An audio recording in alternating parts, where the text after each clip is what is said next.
Welcome to the Kung Fu Mama Show. And back on the show, we have the wonderful, the amazing Grace Yuan. Hi guys, I'm Grace. From Hanran, our sleep specialist. She's taught us about newborn sleep, and now we're going to learn, which I hear is the most, the time when parents ask the most questions about sleep, which is 4 to 18 months. So, what is the most popular question that you get between for parents of 4 to 18-month babies? How to sleep through the night. How to sleep through the night. That's the number one question. That is a big one. Yes. So it has a lot to do with your baby's melatonin production and how mature her melatonin system is. When she's 3 to 4 months old, her melatonin should be pretty in place, and your baby should be able to sleep for 5 to 6 hours at a time in the middle of the night. So if she goes down at 8, she could probably sleep all the way to 2 a.m. and then wake up for a night feed. That's when she's 3 to 4 months old. And later on, when she turns 6, it's more likely that your baby will sleep through the night. So it really depends on her melatonin development. So there's no need to rush your baby into, sleeping through the night by 2 months old. It doesn't usually happen for most babies. Mm-hmm. Right. If they do sleep between, is it bad for them to not wake up for the feed if they're so young? If they're already 3 months old, then they should be taking really good feeds during the day, really big feeds during the day, and that should be adequate. So it should be adequate. Yeah. So to help your baby sleep through the night, the most important part is to help her practice independent sleep skills. So she's going to be in the crib on her own, falling asleep in 20 minutes without mommy shushing or patting, without breastfeeding, without a bottle, and without a pacifier. So totally independent. If she can do that at bedtime, then when she has night wakings later on, she can absolutely put herself back to sleep in the middle of the night. So when she's old enough, once in a while, practice putting her down awake and see what happens, right? You don't need to always put her down when she's already asleep. Right. And tip number 2 Wait, that's just for bedtime, right? Or even for nap time, you want to try that as well? Ideally, for all sleep. You just try to put her down and see if she can. Yeah, do it once a day, see what happens. She might surprise you. Yeah. Okay, wonderful. Full of surprises. So cute.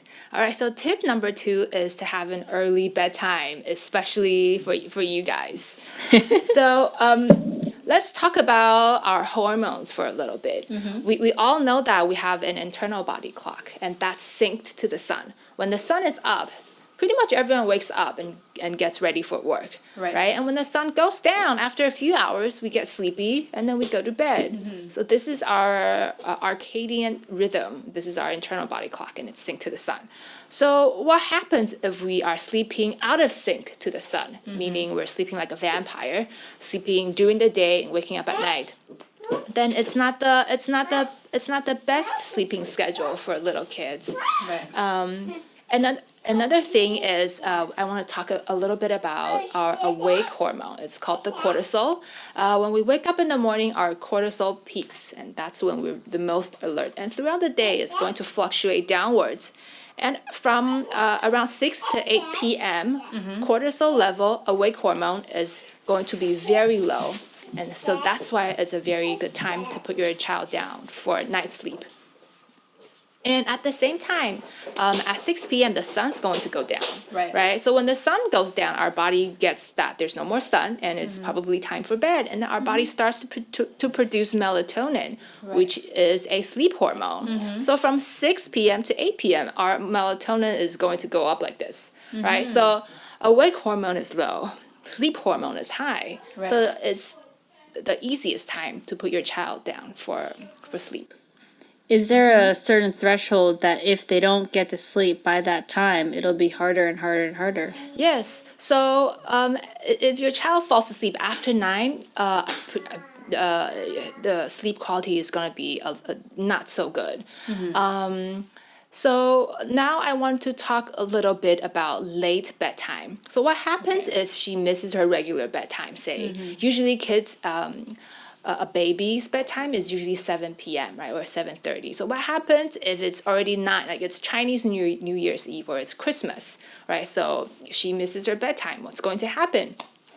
So her body is going to know that, so say it's 9 o'clock at night, and she's still not sleeping. The brain's going to know, hey, she has too much melatonin in her body, so she's pretty sleepy, but she's not yet going to bed. So it's pretty dangerous. Her eyes might close anytime, but she's still like maybe walking or playing, and she might bump into something sharp, right? Or she might, trip over a toy.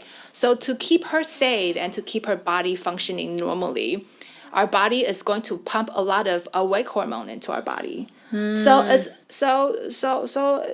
try to imagine trying to go to bed with lots of awake hormone in your system. It's going to be a little tough, right? So she's going to get super cranky, maybe a little hyper. And her mood swing. Her moods are going to go up and down like this. And eventually, when you does put her down for bed, and she does fall asleep, she's going to wake up multiple times a night. Yeah, the quality isn't going to be so good. And she might still wake up early the next day, so not enough sleep. So always try to give your child an early bedtime. Okay, so between 6 and 8 is the optimal. Yes. Okay, amazing. Right, and then lastly, always establish a bedtime routine. So a bedtime routine really helps signal the brain and the body that it's time for a long stretch of sleep, right? So she's mentally prepared for a long separation from mommy. So for a baby, your bedtime routine should look like this: bath, breastfeeding. We're going to brush teeth, read a bedtime story, and then into the crib she goes. So that's going to be roughly 45 minutes. Okay, and no longer than that. If it's too long, then she might get too sleepy towards the end, but you're still reading a story, right? So always make sure it's not too long. Yeah, make sure if she's already showing sleepy cues, like, being very drowsy, put her down for sleep. Okay. And then that's always like after you've read the bedtime story, put her down independently while she's still awake and she will go to sleep. Yeah. And that's it. That's my 3 top tips for babies. Babies between 4 to 18 months, correct? Yeah. Okay, amazing. So what about for the milk situation? What's the milk situation between 4 to 18 months? You still give them after the bath instead of before the bath. It's really up to the family. Different families might need different schedules, and it's okay to be a little bit flexible, but make sure it's the same every day. Okay, so just keep to that routine, and then keep to those circadian rhythms. Yeah. When the sun is up, your child's supposed to be up, right? When the sun goes down, child's supposed to go down for sleep. Okay, amazing. So hopefully that we will be able to do that in our next baby between the 4 to 18 months to get this routine under control.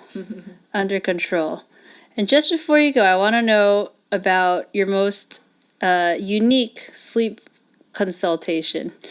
Do you have any very interesting sleep situation that has happened to you in your experience as a sleep consultant?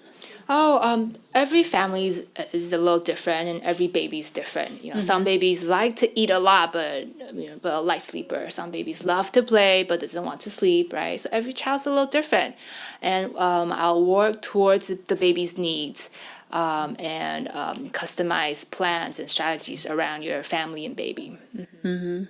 Okay, wonderful. So everyone's different. So if you need any sleep consultation, if you need a sleep specialist, Grace Yuan is the person to go to. You can check out her website at hanran.com, right? HANRAN.com.